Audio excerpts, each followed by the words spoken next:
Mrs Bihar बनी ऐश्वर्या राज grace और confidence की अब जीवंत मिसाल बन चुकी हैं। उन्होंने ये साबित किया कि सपनों की कोई उम्र नहीं होती और जिम्मेदारियों के बीच भी पहचान गढ़ी जा सकती है। तो बहुत बहुत स्वागत है आपका ऐश्वर्या राज जी। सबसे पहले बहुत बहुत बधाई आपको। और सब मेरा पहला सवाल तो आपसे यही रहेगा कि आपको जब मिसेस थैंक यू। बिहार का ताज पहनाया गया उस पल आपको कैसा महसूस हुआ? क्या फर्स्ट थॉट था? अ, जी, वो बहुत प्राउड मोमेंट था और बहुत ही ज़्यादा खुशी हुई थी कि इतने सारे इतनी दिन की मेहनत वहाँ पे रंग लाई, तो वो मेरे लिए बहुत खुशी का मोमेंट था।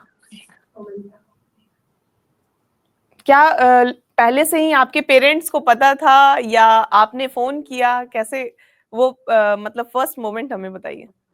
जी, मैंने कॉल तो उस टाइम नहीं किया था किसी को भी, क्योंकि जो मेरे फैमिली मेंबर्स थे वो वीडियो कॉल पर वहाँ पे थे। उस वक़्त बस मेरा बेटा वहाँ पर था, जो मुझे सामने से देख रहा था। उसके बाद कॉल्स मुझे ही आने लग गए थे। तो इस प्रतियोगिता में हिस्सा लेने का ख्याल सबसे पहले आपको कैसे आया? मैंने अपने सोशल मीडिया के थ्रू ही ये अपॉर्च्युनिटी को देखा था कि ये मिसेस के लिए कुछ ऐसा होने वाला है, ये प्लेटफ़ॉर्म है, जो मिसेस भी इसमें आगे जा सकती हैं। और तो मुझे लगा कि ये जो इनकी रिक्वायरमेंट्स हैं, इनमें मैं कहीं न कहीं फुलफ़िल हो रही हूँ, तो I should try for this. तो मैं इसके लिए अप्लाई किया एंड आगे गई। ऐश्वर्या जी, कई बार क्योंकि शादीशुदा हैं आप, तो कभी समाज या परिवार से ये सुनना पड़ा कि अब शादी के बाद ये सब ज़रूरी नहीं है। तो आप कभी तो मतलब समाज के लोग ऐसा बोले होंगे, तो आपने कैसे जवाब दिया उन्हें? देखिए, समाज में यहाँ पे बहुत सारी बातें हैं, बहुत सारी चीज़ें तो ऑलरेडी हो रही हैं, बट परिवार के साथ से बहुत ही ज़्यादा सहयोग था। सबने मिलकर मेरा साथ दिया और मुझे बहुत ज़्यादा मोटिवेट किया कि आप आगे बढ़िए और अपने लिए कुछ कीजिए। आपका एक पॉलिटिकल फैमिली है, तो इस हिसाब से अगर देखा जाए, तो वहाँ पे और ज़्यादा ज़िम्मेदारी होती है और ज़्यादा तरीके से कई बार हम देखते हैं कि बंधन भी होता है। तो वैसे आप कैसे डील की उस उन सब चुनौतियों को? जी, पॉलिटिकल बैकग्राउंड तो है और ये जो वाक़ई सच्चाई है इसको मैं हाइड नहीं कर सकती। और इन चीज़ों के साथ चैलेंजेस थोड़े डबल थे, क्योंकि आगे क्या होगा, क्या नहीं होगा, ये तो कंटिन्यू मेरे माइंड में उस वक़्त भी चल रहा था जब मैं ऑन स्टेज थी। बट चीज़ें ठीक है मेरे हस्बैंड के क्षेत्र में, और हमारे बिहार में बहुत लोग खुश हैं कि घर की बेटी, समाज की बेटी, बहू इतने अच्छे से बिहार में एक मुकाम हासिल किया। ऐश्वर्या जी, मैं आपसे ये भी जानना चाहूँगी कि बिहार में महिलाओं के लिए फैशन या सेल्फ कॉन्फिडेंस या ऐसे मंच पर आने की कितनी गुंजाइश है? देखिए, बहुत पहले वाले बिहार की बात और अभी बहुत ही अलग है। पहले लोग बहुत कुछ सोचते थे, बहुत सारी चीज़ें थी, जो एक इतिहास रहा है, तो मन में डर ज़रूर रहा है। बट आज के समय में ऐसी चीज़ें नहीं हैं, अब तो हर क्षेत्र में ही महिलाएँ बहुत आगे हैं और बिहार में भी बहुत अच्छा कुछ करते जा रही हैं। आप देख भी सकते हैं, या एग्ज़ाम्स हो हमारे यहाँ के, या हमारे स्पोर्ट्स हो, ओलंपिक्स हो, हर जगह हमारा नाम है। और बिल्कुल हमें एक सपोर्ट की ज़रूरत होती है, एक साथ की ज़रूरत होती है। यहाँ की महिलाएँ, यहाँ की बहू-बेटियाँ में बिल्कुल वही जज़्बा है, बस उन्हें एक तराशने का एक मौका चाहिए। आप आपका सबसे ज़्यादा साथ किसने दिया, ससुराल वालों ने या मायके वालों ने? जी, दोनों ने। फिर भी बिल्कुल सब लोग मिलके एक पक्ष तो बढ़-चढ़ के ऐसा आगे होगा। थे। जी, देखिए, ऑब्वियसली मेरे मदर-फादर तो बिल्कुल ही फ़ेवर में रहते हैं कि आपको बेटा जो करना है आप कीजिए, आपको करना भी चाहिए। और मेरे इन-लॉज़ जो हैं, जब मैंने उनसे इन चीज़ों पे बात की तो वो भी बहुत खुश थे। उनका था कि अगर आपको लगता है आप कर लेंगे तो बिल्कुल आगे जाइए। एंड पर सबसे ज़्यादा एक पिलर जो मेरे लिए थे वो मेरे हस्बैंड थे। उनका सपोर्ट था और उनके साथ ही मैं कर पाई। ऐश्वर्या जी, एक सवाल मेरा ये भी है कि अगर आपको बिहार की महिलाओं के लिए कोई एक चीज़ बदलने का मौका मिले, तो वो आप क्या करेंगी? देखिए, मैं रूरल एरियाज़ में एजुकेशन जो गवर्नमेंट स्कूल है, उसको थोड़ा और अच्छा बिल्कुल बनाना चाहूँगी, क्योंकि देखिए उनमें बहुत ही ज़्यादा क्यूरियोसिटी है कि वो पढ़ाई करें और बिल्कुल अच्छा करके दिखाएँ। तो वो प्रॉपर एजुकेशन अभी उनको मिल नहीं पा रहा है। तो अभी वो जब एजुकेशन होगा तो बहुत सारी चीज़ें वो ऑटोमैटिक जान जाएँगे कि एजुकेशन क्या होता है, फ़ील्ड्स क्या होती है, हाइजीन्स क्या होता है, सेफ्टी क्या होती है। तो मैं बिल्कुल एजुकेशन पे ध्यान देना चाहूँगी कि एजुकेशन और बेटर हो रूरल एरियाज़ में। तो मैं बिहार के लिए बिल्कुल यही चाहूँगी कि आने वाले टाइम में ये इम्प्रूवमेंट और फ़ास्टेस्ट वे में हो और मैं इसका जी। पार्ट बनूँ। अक्सर देखते हैं कि बिहार की जो बेटियां हैं वो खुद को किसी की बहन, बेटी या पत्नी के रूप में देखती हैं। आपने जब खुद को सिर्फ खुद के रूप में देखा, तो वो एहसास कैसा था? बिल्कुल शादी के बाद चीज़ें चेंज होती हैं और हस्बैंड हैं, बच्चे हैं तो अ, टाइम का थोड़ा वो रहता है कि चीज़ों पे भी ध्यान देना है, बाकी चीज़ें लेकर चलें क्योंकि मेरा एक छोटा बेबी है, उसको भी मेरी ज़रूरत है, मेरे हस्बैंड हैं, वो भी बिज़ी होते हैं, घर आना-जाना उनका थोड़ा कम रहता है। बट जब भी चीज़ें ऐसी होती है तो ऐसा होता है कि मैं वहाँ अवेलेबल रहूँ और मैं उनके काम आ सकूँ वहाँ पे। तो ज़िम्मेवारियाँ रहती हैं, घर के भी मैनेजमेंट है, बहुत सारी चीज़ें हैं, तो देखना तो पड़ता है। बट ये मौका था जब मुझे लगा कि खुद के बारे में सोचना चाहिए, मैं थोड़ा-सा स्किप कर सकती हूँ, थोड़ा-सा मैं आगे की तरफ बढ़ सकती हूँ और बस थोड़ा-सा गाइडेंस चाहिए था, एक सपोर्ट चाहिए था कि मेरे बच्चे के साथ और चीज़ें टाइम से सारी चीज़ें हो जाएँ, मेरे पीछे सब चीज़ अच्छे से मैनेज हो जाए।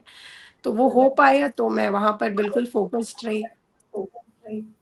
कैसे दोनों को बैलेंस कैसे की और दोनों भूमिकाओं के बीच कभी क्या आपने खुद को खोया या फिर कुछ नया पाया? आफ्टर मैरिज चेंजेस जब होते हैं तो बिल्कुल से एकदम से अडॉप्ट करना थोड़ा डिफ़िकल्ट होता है कि आपकी इंडिविजुअलिटी बिल्कुल चेंज हो जाती है। मतलब आप क्या होती हैं और आप क्या हो जाती हैं। इतने सारे एक्सपीरियंस एकदम आप तुरंत ही आपको मिल जाता है कि ये कैसे मैनेज करना है, घर कैसे मैनेज करना है, समाज कैसे मैनेज करना है। तो आपको अपने घर की तौर तरीके को लेकर चलना, एक ऑरा है, चीज़ों को मेंटेन करना। तो ये सब एक चेंजेज़ है बट ये कर भी सिर्फ़ एक महिला ही सकती है और मैं भी बिल्कुल उनमें से एक हूँ। मैंने भी कोशिश की और ऐसा हो पाया। तो मेरा अगला सवाल यही रहेगा कि क्योंकि बहुत सारी महिलाएं जो हैं वो इस कंपटीशन का हिस्सा बनना चाहती हैं पर लैक ऑफ इंफॉर्मेशन कह सकते हैं या फिर कई लोगों को जानकारी इस चीज की नहीं होती है उस केस में आप थोड़ा डिटेल वे में बताइए कि कैसे यहाँ अप्लाई करें और क्या-क्या प्रोसेस के थ्रू आपको गुजरना पड़ा और कंपटीशन के बीच कैसे आपने तैयारी की? देखिए अब पहले तो आपको इन चीज़ों के बारे में जिस भी प्लेटफ़ॉर्म पे आप जाना चाहती हैं, उसके बारे में आपको एक डिटेल नॉलेज होनी चाहिए। आपको कंटिन्यूअस इन चीज़ों को चेक आउट करना पड़ता है कि नेक्स्ट क्या, व्हाट नेक्स्ट। सो जब डेट आपके पास आ जाता है, तो उसके बाद आपको वहाँ अवेलेबल होना पड़ता है चीज़ों फॉर्म को अप्लाई करके। एंड फिर जब आपके ऑडिशंस डेट होते हैं, वहाँ पे आपको अवेलेबल होना पड़ता है। ऑडिशंस के बाद दे विल डिसाइड कि हू आर सिलेक्टेड और हू आर नॉट। और उसके बाद जब आप वहाँ पर होंगी तो वो फाइनली हर डिस्ट्रिक्ट के बाद टॉप 14 सेलेक्ट करते हैं जो ऑन स्टेज होते हैं और फोर्थ स्टेप में ये पूरा शो होता है के बाद किन-किन टॉप स्किल्स की ज़रूरत पड़ती है इसमें? सॉरी। किन-किन स्किल्स की ज़रूरत पड़ती है? See it's all about yourself. आप वहाँ पर कैसी हैं, आप अपने आप को कैसे प्रेज़ेंट करती हैं, आप आपका व्यक्तित्व कैसा है, आप इंडिविजुअल कैसी हैं, आप आप पर्टिकुलर किस चीज़ में अच्छी हैं, आप स्पोर्ट्स में अच्छी हैं, आप योगा में अच्छी हैं, आप सिंगिंग में अच्छी हैं, आप डांसिंग में मतलब आपकी जो भी खूबियाँ हैं, आप वहाँ पे उसे कैसे प्रेज़ेंट करती हैं जो बाकियों से आपको अलग बताती हैं, that that what matters there. Aishwarya ji सफलता की तस्वीर तो सब देखते हैं पर भीतर की लड़ाइयों की चर्चा थोड़ी कम होती है। क्या कोई ऐसा डर या कमजोरी या सवाल था जो आपके भीतर था? जी, मेरे मन में तो ज़रूर था क्योंकि जो मेरा घर है, जो मेरा परिवार है, चीज़ें बहुत पहले से लगभग 20-22 साल से जनता सेवा में मेरा परिवार रह चुका है। तो बहुत कुछ के साथ बहुत ऊपर-नीचे, उतार-चढ़ाव के साथ हम यहाँ तक हैं और एक ऑरे को मेंटेन करना एक बड़ी बात होती है, जीत-हार तो चलता रहता है। तो जब मुझे रिस्पॉन्सिबिलिटी मिली और जब मुझे ये प्लेटफ़ॉर्म मिला, तो वहाँ भी मेरे माइंड में ये चीज़ें थी कि ओके अब क्या होगा और इसका रिज़ल्ट कैसे सामने आएगा, ये थोड़ा मेरे लिए भी हेजिटेटिंग था। But when I got selected जब हुआ कि 3 लोग हैं एंड इनमें फाइनलिस्ट होगा, तो मेरे भी फिंगर क्रॉस्ड थे कि नर्वस थी मैं, बट ठीक है, चीज़ें अच्छी जब हुई। आप आखिरकार विनर बन गईं, तो आपके बच्चों या परिवार की सोच में कुछ बदलाव आपको देखने के लिए मिला? या फिर उन्होंने आपको मतलब नए नज़रिए से देखा या वैसे ही है, सब कुछ वैसा ही है?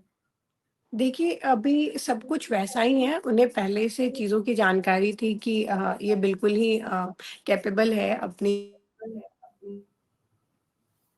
ये चाहे तो। तो वो मोटिवेटेड तो पहले से चीज़ों को लेकर रहते थे बट मुझे उन्होंने बहुत बूस्ट अप किया कि आप आगे जाओ, आप आगे करो। तो अभी भी वो उनका कहना है कि बेटा ये तो हुआ है, ये बिहार है, बिहार लेवल पे था, आप इससे भी अच्छा करो और आगे बढ़ो। तो ये मुझे मोटिवेट ही कर रहे हैं। एक संदेश हम आखिरी सवाल लेंगे, एक संदेश जो आप बिहार की महिलाओं, लड़कियों को आप देना चाहिए?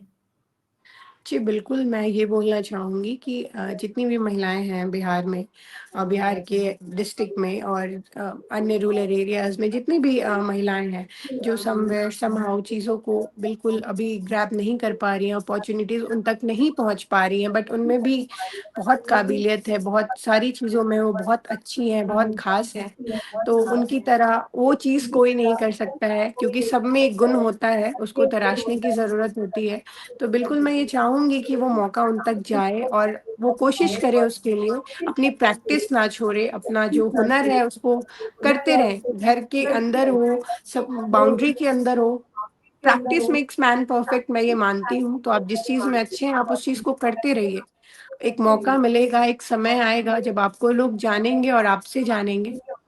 तो और मैं भी बिल्कुल उन महिलाओं के लिए हूँ, जिनको ये ज़रूरत है कि उनको वो मौका नहीं मिल पा रहा है, तो मैं बिल्कुल बिहार के उस क्षेत्र की हर महिला के लिए चाहूँगी कि मैं उनका सपोर्ट करूँ, उन तक पहुँचूँ और उनके लिए कुछ करूँ, जिनसे वो आगे बढ़ सके। उनके लिए वो जो आसमान है, उनका जो पंख है, उसमें मैं पूरा उड़ान उनको दूँ। बहुत-बहुत शुक्रिया ऐश्वर्या जी आपका हमसे बातचीत करने के लिए जी। और आप तमाम दर्शकों का भी शुक्रिया। आपको ये पूरी बातचीत कैसी लगी हमें कमेंट करके ज़रूर बताएँ और बिहार की तमाम खबरों के लिए आप हमारे साथ बने रहें और देखते रहें टीवी 9 बिहार झारखंड।